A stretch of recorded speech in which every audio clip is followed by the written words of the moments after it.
Hey everybody, you're about to listen to Brain Software Podcast episode 79, and I want to let you know before you listen that we experienced an audio problem that crept into the podcast about halfway through. It doesn't really affect your ability to hear what we're saying. It's quiet, static noise that just seems to creep into the podcast and get progressively worse from about the halfway point on. We will do our absolute best to make sure that that never happens again. Enjoy the podcast. Welcome, fellow storm riders. We are currently experiencing a lull in the hypnotic hurricane as the eye of the storm passes overhead. So, until the full Force 12 returns and smacks you in the temple, we recommend you hunker down with us. I'm Chris Thompson, and this is episode 79 of the Brain Software Podcast. Let's welcome the world's only macadamia nut-eating, edged weapon-wielding, British tea-drinking hypnotist who actually lives at his home address, Mike Mandel. Yes, Chris, and what a podcast we have today. We're coming up to 80 in the next one, so we're going to have to do something wonderful when we hit 100. I think if we're still going then, and there's no reason we shouldn't be, you and I need to bring in some booze or something. Anyway, that's not going to happen today. So it's 79, and we've got a lively discussion for you, we think, of some really cool stuff. One of the things I teach in corporate settings, I just did a big corporate training for Royal LePage yesterday, as you know, Chris, at the Ontario Science Centre. And one of the things people are fascinated by is the use... Hang on, tickle! I've recovered, did a Jerry Kind there. One of the things I have heard people request over and over is more information on the use of language and logic to be able to discuss things more logically, because it seems that we are dealing... largely, in my case at least, with a generation of morons, people are barely able to string two thoughts together cogently. So we want our amazing storm riders worldwide to have the edge to do proper argumentation. Now, when we say argumentation, we don't mean screaming at each other. Debating. Argumentation means getting to the truth. I was having a microstroke. What did you mean? No idea. The truth. And doing so through proper use of language. So let's get right into this, because there are things like logical fallacies, which people typically use. Sometimes they're used because people are idiots, but sometimes they're used to control other people, to obfuscate information, and we'll see a lot of these as propaganda. We'll see them in advertising and, of course, in politics. Right. We're going to jump into this, and I think if I hear you correctly, there are two ways people can do this. They can either do this because they don't realize they're doing it because they're not educated on the topic, or they're doing it on purpose to screw you up. I thought you were going to say the thing, there's only two groups of people in the world, those who divide people into two groups and those who don't, and I'm glad I'm not one of them. Right. We can tell that, folks. Let's look at the first one. Go ahead. Before we do, let's make sure we mention a couple of things that are going on. Oh, yeah, we get some upcoming stuff. So in Toronto, I want to make sure that you're aware that we are in late April, bringing Carl Smith in from the UK to teach on his kinetic shift method. And you can find out all kinds of cool details about that at mikemandelhypnosis.com/Carl. That's Karl. And this is going to be a cool class because Mike and I are students in the class along with you. That's right. So we're there as students. Check it out. That's all I'll say about that. It is almost sold out. And also, we have in May our next Architecture of Hypnosis live 5-day hypnosis training in the Hypnotic World Epicenter at the University of Toronto. And it's promising to be in another amazing class with international students, nearly sold out. Yeah, I was going to ask you, how are our numbers on that? We're more than halfway full at this point. Yeah. And we're recording this January 19th. Yes, and just to be clear, we keep the student cap at around 28. So we keep a small group. This is a lot of people in the past have said, "Oh, I thought that I was going to walk into a room of 100 plus people." No. We keep this class small because we want to build a relationship with every single person, know you by name. We provide the finest boutique style high-end hypnosis training in the world. Mm-hmm. We don't want to fill a ballroom with 60 people and big chandeliers. No, we want to be in a classroom.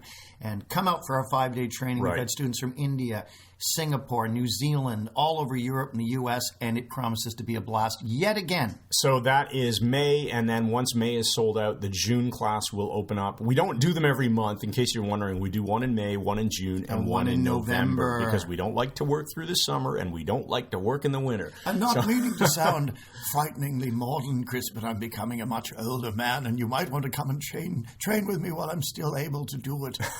That's hilarious. And the address for that is Mike Mandel mandelhypnosis.com/class. And if you're wondering, why did I pick that short URL? Because at the time, it was only the one class that we were teaching, so I made the URL class. It is the most wonderful thing. All right, but I admit it, so it's okay. Let's talk about logical fallacies. Let's talk about logical fallacies, manipulation. And one of the things you'll run into right away, Chris, is bandwagon. Bandwagon I used just a week and a half ago. I unmasked it about a week and a half ago. As you know,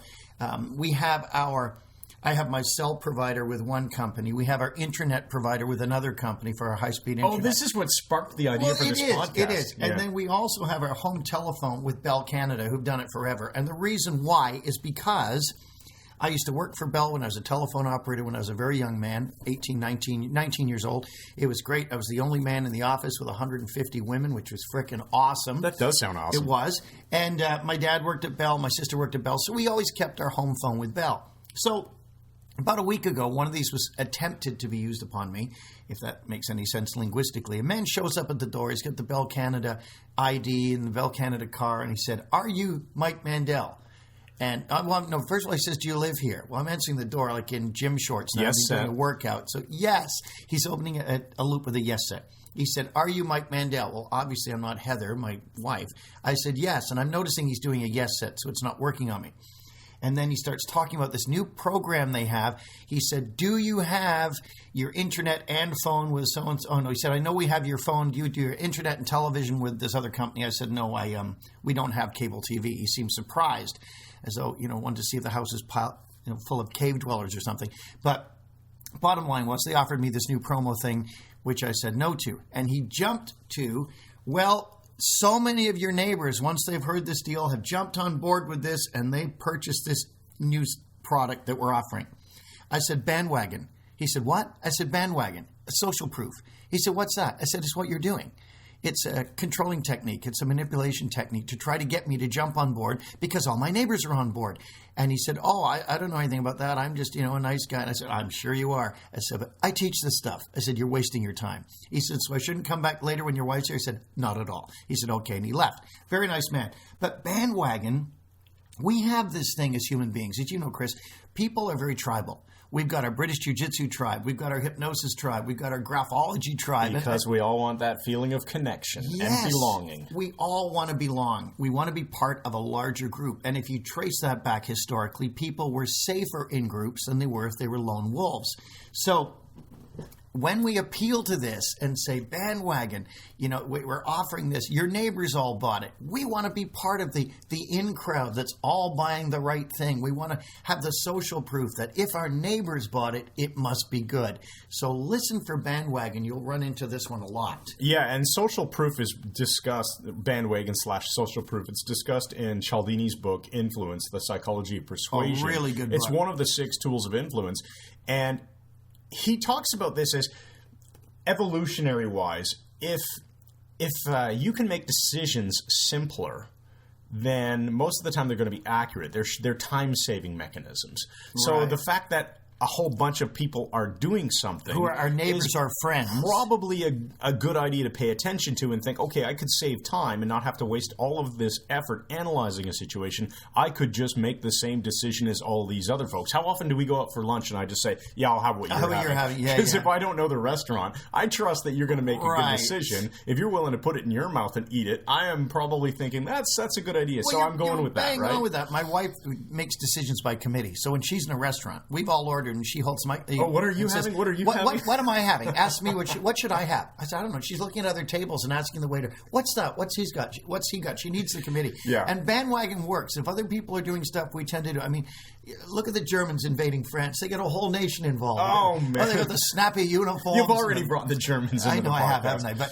okay. Anyway, Renee will that's love it. that. If the rest of the country is invading France, well, damn it, I'm going to invade France as well. Yeah, there you go. Let's move on. So it's a shortcut. The point is it's a shortcut.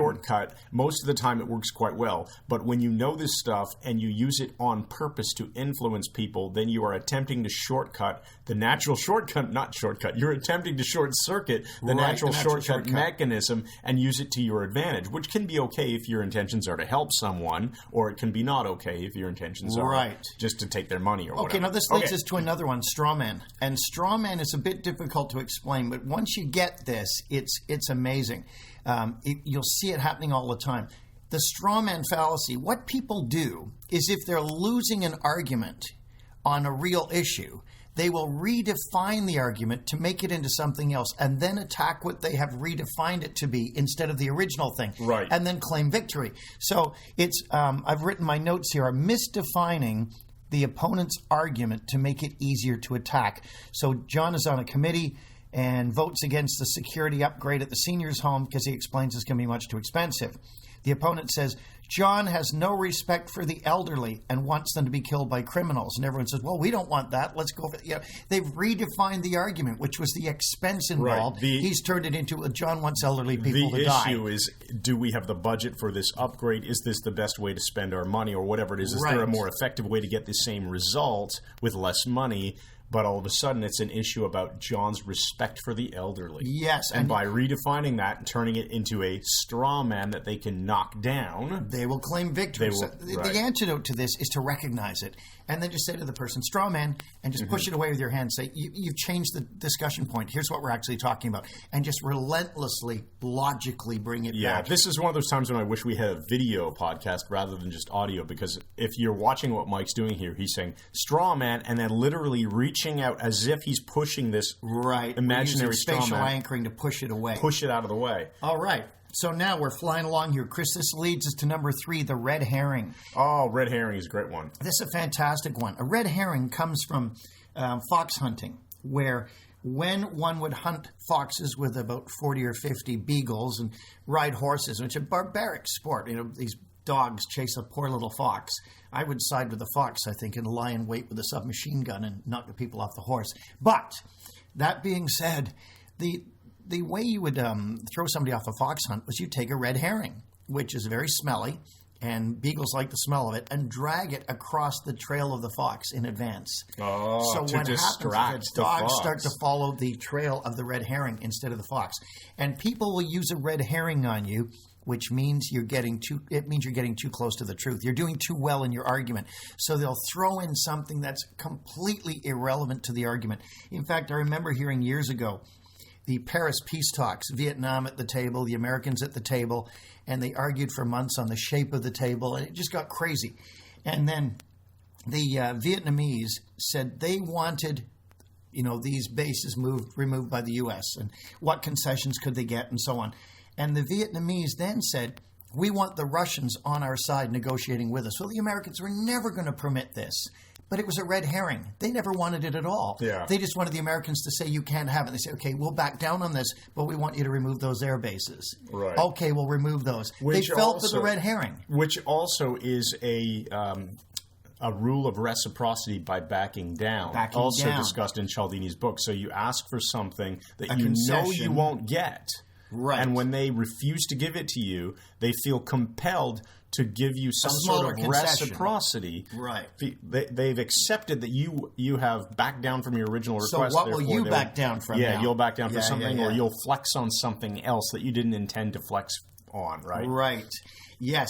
So watch out for red herrings. Watch out for distractions. You'll often hear this when people are unmasked about something, and they'll do a very subtle red herring by being angry in response. Mm-hmm. So you catch somebody in a lie or in thievery or something, and you say, I'm calling you because I want to find out what's going on here with the finances. Mm-hmm. And the other person gets all mad and says, well, that's what I want to know too. Yeah. You can be sure you're encountering a red herring. Mm-hmm. They're trying to get you off the track right away. And if you do bring up something very directly and they start shifting the conversation to, well, but that one time that you did this and that's a red herring, because the issue is not about what you did, it's about the current topic. The current topic, absolutely. And so in a sense, all of these so far, you can recenter the discussion on the real issue as your solution. I think of that recentering as my metaphor for all of this. Yeah, it's very nice. Once we bring it back to call them out on their whatever technique they're using if you wish, and recenter.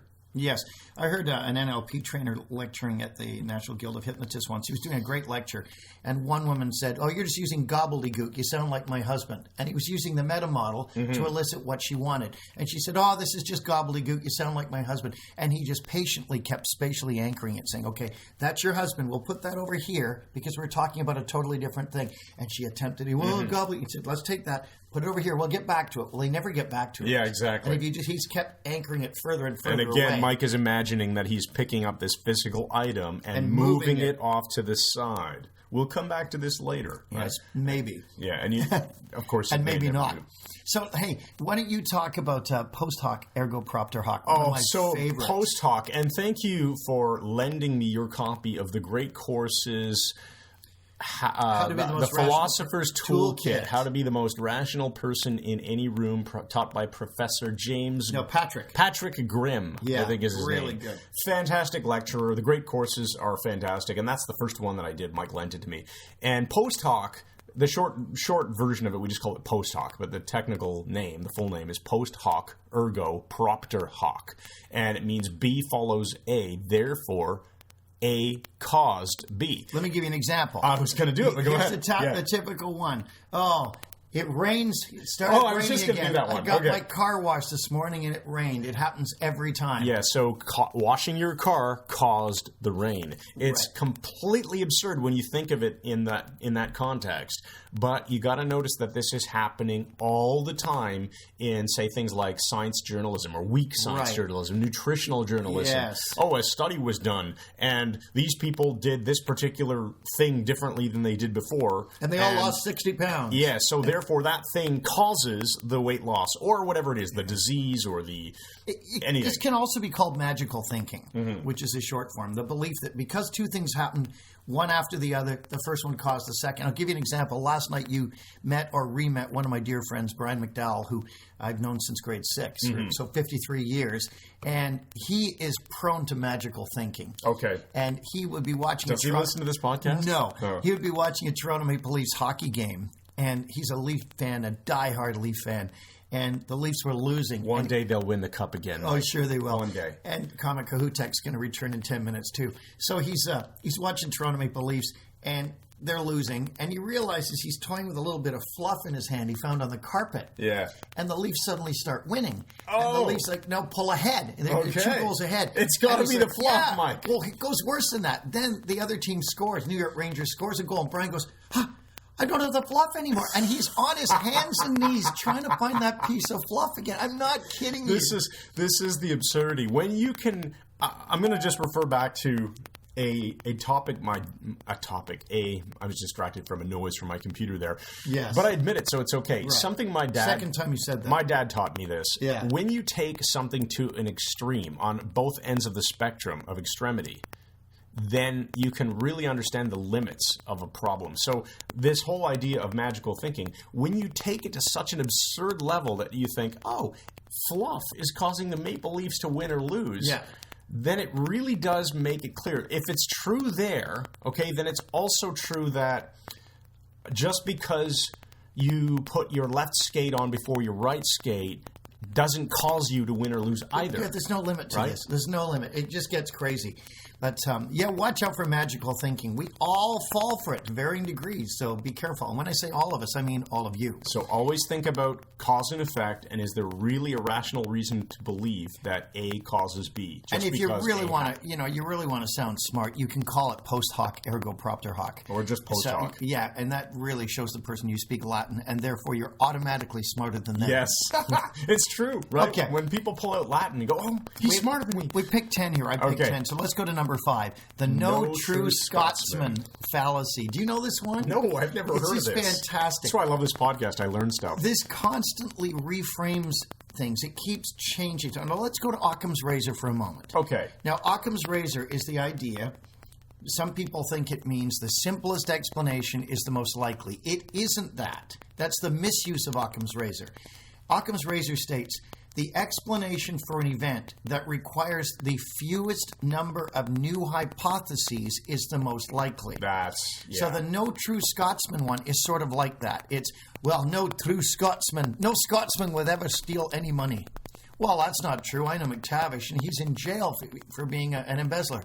Well, no, true Scotsman. You just keep changing what's a true Scotsman? Keep refining it. You keep refining it and refining what it is. And I saw an example of this in high school that was really interesting. Our science teacher said there was no such thing, just to perk our interest, he said there's no such thing as friction. And we said, what do you mean? He said, put your hand on the table, press down hard on the desk, and push. And you feel the resistance and the heat. And everyone goes, yeah. He said, it's not friction, it's demons. So someone said, well, I can't see them. Where are they? He said, demons are invisible. And he said, it's friction. He said, well, suppose I put oil on the thing. Now it's slippery. He said, oil drowns the demons. And he said, okay, I clean all the oil off. The friction's back. He said, demons reproduce really quickly. So no matter what they said, he could add another no true Scotsman thing. Just keep changing what the point was to make sure it's always what he said. I bet you that caught the interest of the students. Well, it certainly caught my interest. Yeah. Even though he wasn't actually trying to tell you that friction is really demons. Yeah, I mean, right. It just makes people realize if you keep reframing and reframing and reframing, you can always back out. Well, it's true. You can always come up with another modification to your explanation, your prior explanation. Right. You modify. Which are new hypotheses, and the more we are adding, the greater the likelihood that they are false. Right, absolutely. The conclusion's false. Okay, take us to the gambler's fallacy number 6. The gambler's fallacy. Dice or cards have what did you write here? Have a memory. The dice or cards have memory, and there is no equilibrium to be restored. Oh, okay, yeah. Right. So the gambler's fallacy is more scientifically explained as the law of independent events. Right. I believe that's what we're talking about here, right? Yes, you are. So we're talking about the idea that if you go, I remember this, you go into a casino and you look at the screen above the roulette table. Yeah. Or the roulette wheel, I suppose, is more accurate. And you can see that it's just been a string of reds. So, well, you got to bet on black because it's due to come up. Yeah. Right? Yeah. Guess what? It's still almost, in the case of roulette, it's not quite 50-50 because there's the zero and the double zero. The double zero in some but ways, yeah. It is still essentially a 50-50 chance of whether it's black or red. Or let's talk about flipping a coin or drawing a card, right? Well, red card or black card. If you have a randomized sample, i.e. a properly shuffled deck or a properly weighted coin that's flipped properly and not a cheat flip or something like that, right, you have a 50% chance, 1 out of 2, of getting whatever the possible outcomes are. So black or red or heads or tails, right, whatever it is. And just because you flip 9 heads does not mean that a tails is much more likely to come up next in order to balance things out. That's right. So say there's been 10,000 flips of a coin that have all been heads. People will put all kinds of money on it being tails. But in reality, although in time over large numbers it tends to be 50-50, there is no difference on any given throw as 50-50. The coin does not have a memory. It has no more relevance to what has been flipped before than it does to a coin in China that has been flipped. Exactly. And just to put this in perspective, if this wasn't true, then this would be applied to the stock market by people every single day. Hey, the market's been down 5 days in a row. It's got to go up because this is the 6th day, and it never goes down 6 days in a row. That's spoken by a man who wrote for a national newspaper. Yeah. Now listen, let's talk about this for a second because this is similar to this guy Webb. He used to live in Ajax, and Webb was a cab driver, would sit at Ajax commuter train, the GO train, and pick up people there who came in as passengers. And my wife-to-be, Heather, was coming out to see me in Ajax, and often Webb would be the car that she'd get in. And we laughed because this guy was hilarious. He had spent hundreds, if not thousands of dollars on lottery tickets. Oh, yeah. So much. Bound to win eventually. That's what we said. I said, Webb, my numbers are due to come up. What's worse? I said, you got to stop. You're throwing money away. Good money after bad. He said, can't stop. I'm in too deep now. Oh, so this is probably worthwhile just to bring up the concept of sunk cost or sunk investment. So sunk meaning a metaphor for having sunk a ship. If you've already done a bunch of things and spent a bunch of money on something, you can't recover that money. That does not mean that the next dollar you spend is somehow a better investment. All that past money is gone, or all that past time is gone, or all that past belief. Let's say you change your belief. Just because you believed something for 10 years doesn't mean, oh, well, I'm too deep into it now. I have to keep believing this wrong thing. Yeah. You can still change your mind and salvage everything that goes forward. Salivate there. Salvage everything going forward, whether it be money, time, correctness, anything that you want, because what you've spent, what you've invested, time, money, etc., it's gone. You can't get it back. Yeah, you can't. That's a good point. Don't let it alter your future. The gambler's fallacy. Yeah, don't fall for these stupid things. In fact, I buy the occasional lottery ticket, although my chance of winning is about the same as being hit by a bolt of lightning. I recognize that. It's kind of fun just to check it and a couple of bucks, big deal. But I get the machine to pick it, and some people say, you should never get the machine to pick it. Yeah. Why not? Well, 2 of the numbers might have been picked in the last lottery. There is no equilibrium to be restored. It's irrelevant. Every event is independent and not connected to the last event. You can actually say, would you pick the 7 numbers that won last week? And people say, no. They are just as likely. Exactly. They're just as likely to win. And that one's hard to get our heads around. Okay, let's keep moving. Let's go to number 7, emotional appeal. Okay. And this is an interesting thing. Human Givens theory with Griffin and Tyrrell, who I greatly respect, talk about when we experience any strong emotion, we actually become stupider. Right. Even love and things like that. So that's why we get a 6-month honeymoon with someone. We start going out with a new girl, or a girl goes out with a new guy, and we are just so head over heels crazy about this person, our brains go out the window. Right. And discussed inside of we the 5 Love Languages book by Gary Chapman. Ignore evidence to the contrary. It's like, yes, I know he's a serial killer, but he bought me some flowers last week. He's just such a great guy. He's such a thoughtful guy. So if someone causes you to become extremely emotional in an argument, if you're unable to dissociate, step outside and look at it from the outside, they will have you, because you will lose a lot of ability to be rational and to be logical at that time. You must not throw gasoline on the fire of your emotions when you're in a logical discussion. And this ties into hypnosis. The first time we've actually brought this up in this podcast, right? Or at least in this list.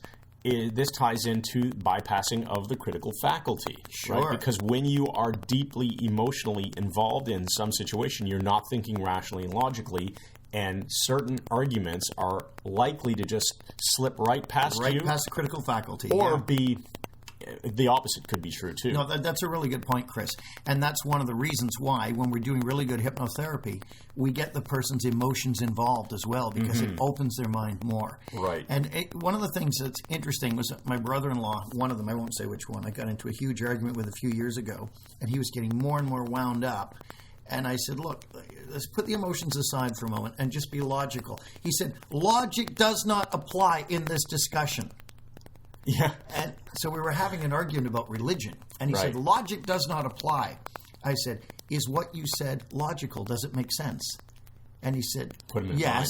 Well, if he says no, he says effectively said nothing. He said, exactly. But he said, yes, it makes sense. I said, so you are using logic to tell me we cannot use logic. Yeah. It's ludicrous. And he's confused now, and you're firing up his emotional sense, and he's even more pissed off. Of course, which is always really good. Which is hilarious. This is all Aristotle. The Greeks figured this out a long time ago. Circular reasoning, number 8. Okay, so talk about this. I understand what circular reasoning is, but I want you to explain it and give an example. A proves B because B proves A. Okay, gotcha, yeah. So it's a common one. I met a woman years ago, a friend of our family, and she'd gotten in with some sort of cultic group.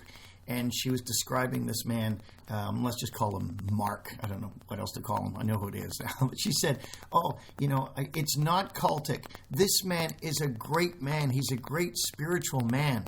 And I said, how do you know that to be true? And she said, because he tells us he is. Mm-hmm. And I said, well, why should we believe that? She said, because a great spiritual man would not lie, Mike. And she's completely serious. Oh. He's a great spiritual man because he says he is. And you can trust what he says because he's a great spiritual man. That's classic circular reasoning. Yeah. That's so just pay attention for logic that falls back on itself. Yes. And if you've ever made a spreadsheet in your life, an Excel spreadsheet with formulas, there's something called a circular reference, which is when you're trying to use a formula that references something that requires that result. Right. And it's quite annoying when you have complex spreadsheets and you can't figure out where your circular logic is. It's actually tied to something called begging the question, too, but that's a more difficult concept, and we won't get into that. We should add that to the next one. All right. So, talk about ad hominem attacks. Okay, so ad hominem means against the person. Against when you're the man, attacking yes. Against the man. Against the man, as opposed to the proper Latin. As opposed to against the argument. Right, exactly. So if somebody is presenting their argument, let's say for an expansion of some real estate property, and somebody stands up and says, well, listen, the last time that you suggested this, we all lost a lot of money, and your decisions are bad. You are a bad decision maker. Yeah. Yeah. Well, okay. They're attacking you as a decision maker instead of attacking the argument itself. The actual case that we're talking about might be a good decision, might be a bad decision, but we've got to look at it based on the merits of the argument itself, right? Not necessarily the track record of the person or the honesty like, of the person. We don't have to listen to him because he's a white dude, and white dudes lie all the time. That's another exactly. It happens to be a racist one. Notice I always pick on white people. Exactly. It's way safer for me. Yeah, because we are. Because we are. It makes sense. Sort of. So if it's a racist argument, if it's a intelligence-based argument, if it's an honesty-based argument, these are all arguments against the man or the woman. And you'll see as well, sometimes people who are skilled in debate will get the person flustered and stressed, and then will point that out as to why they shouldn't listen to the argument. Another ad hominem. But people will fall for it. It's very difficult when it seems like, oh, yeah, this person is untrustworthy. Why should I listen to someone who I believe might be untrustworthy? Right. It does. It's not logical. It is a logical fallacy. But it's still reasonable to wonder, hey, should I trust this person? Of course. You've got to trust your instincts here, right? But if you catch this being done against you, you should point it out and say, this is not about me. This is about the facts. We have to look at the facts. Do you all agree that it makes sense to look at the facts of this matter? Yeah. We center the discussion. Right. And some people are really annoying with this stuff, and you have to just persist. Final one, we got number 10, the false dilemma, which is related to the double bind. Double binds in hypnosis. Do you want to go into a trance now, or would you rather go into a trance in a minute? Yeah, and remember I teach, as a police trainer, I teach this to the police. And we teach them double binds. Stand still, or you'll get a powerful electric shock when they're using a taser. So you either stand still and comply, or you get a shock and comply. Well, what about the third alternative? I want to attack the policeman. The fourth one, I want to get my buddies to help. The fifth one, I run away. Yeah. A false dichotomy takes an argument and polarizes it into black and white and leaves no gray available, whereas the answer may actually be in the gray area. I was on that Blunt Force Truth podcast a few days ago, Chris, and we were talking about this very thing. Right. Sometimes it can be a gray area. And a classic example of the false dilemma was George Bush Jr. a few years ago said, you're either with us or with the terrorists. Well, what about a middle ground? Like, I'm not necessarily with you, but I'm opposed to terrorism as well. Right. If there are two groups with differing opinions, you don't have to share one of their opinions. That's right. You can have your own. That's right. You can have your own. And these are 10 wonderful things to know about, and we will, in another podcast, give you another list of them. So why don't you go to the empowering question, Chris, because this is an important one based on what we've looked at. Okay, so the empowering question for this podcast is, how will I become more ruthlessly logical to see through all attempts to manipulate me? How will I become more ruthlessly logical to see through all attempts to manipulate me? Nice. Do you have a metaphor for us? I do, and again, it's a true one from my own life. There's a really nice man called Fred Penner. Fred Penner is a Canadian entertainer. He's a kid's entertainer, and he's one of the nicest guys you'll ever meet in your life. I met him a number of years ago when I was working in February 2006 in Sault Ste. Marie, Ontario at the Bonsu Festival, Winter Carnival. And he was with a band called Cornstalk. That was a comedy band with a lot of props and very talented Al Simmons, this other guy. And anyway, Fred and I became friends. But we had an unusual friendship, Chris, insofar as we very seldom saw each other. But somehow we adopted this technique from an American comedy group from San Francisco, I believe, called Firesign Theater. And we would do this same stupid routine whenever we saw each other, even if we hadn't seen each other in years, which was often the case. I'd run into him somewhere, Western Canada, somewhere else, and he might be with a group of friends sitting around the pub, as it happened once, and I just walked over and said, "Excuse me, sir, I think we know each other." And everyone would look up, and Fred would look at me baffled and say, I don't think so. I don't think we've met. And I'd say, no, I believe we used to date the same girl. And he'd go, oh, really? Well, who was it? And I would say, does the name Melanie Haber ring a bell? And he'd go, Melanie Haber? No, I never went out with a girl of that name. I said, well, some people knew her as Audrey Farber. And he said, Audrey Farber? No, I know about her. His friends are starting to get annoyed now that I'm intruding in the conversation with this idiocy. And so he said, I don't know an Audrey Farber. I said, well, for a while she went by the name Susan Underhill. And he said, Susan Underhill? no, I honestly, sir, I think you're mistaken. I never knew it was Susan Underhill. And I said, well, some people called her Betty Jo Bielovsky. And Fred would immediately brighten up and go, oh, Betty Jo Bielovsky. You mean Nancy, the blonde? And I say, yeah, the blonde. It was the most bizarre thing for people watching, all these stupid names. Anyway, it's an old comedy routine. And I just spoke to Fred by email for the first time in years the other day. And I told him I'll be mentioning him in this podcast. That's awesome.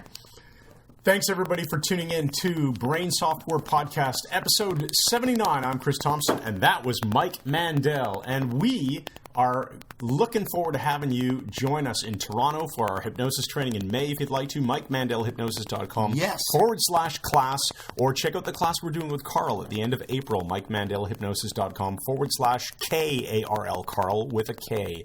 And we'll see you on the next podcast. Good night. Come on along with the Black Rider. We'll have a gay old time. Lay down in the web of the black spider. I'll drink your blood like wine. So come on in, it ain't no sin. Take off your skin and dance around your bones. Come on along with the Black Rider. They'll have a gay old time. Anchors away with the Black Rider. I'll drink your blood like wine. What is this? I'll drop you off in Harlem with the Black Rider, out where the bullets shine. And when you're done, you'll cock your gun. The blood will run like a ribbon through your hair. Come on along.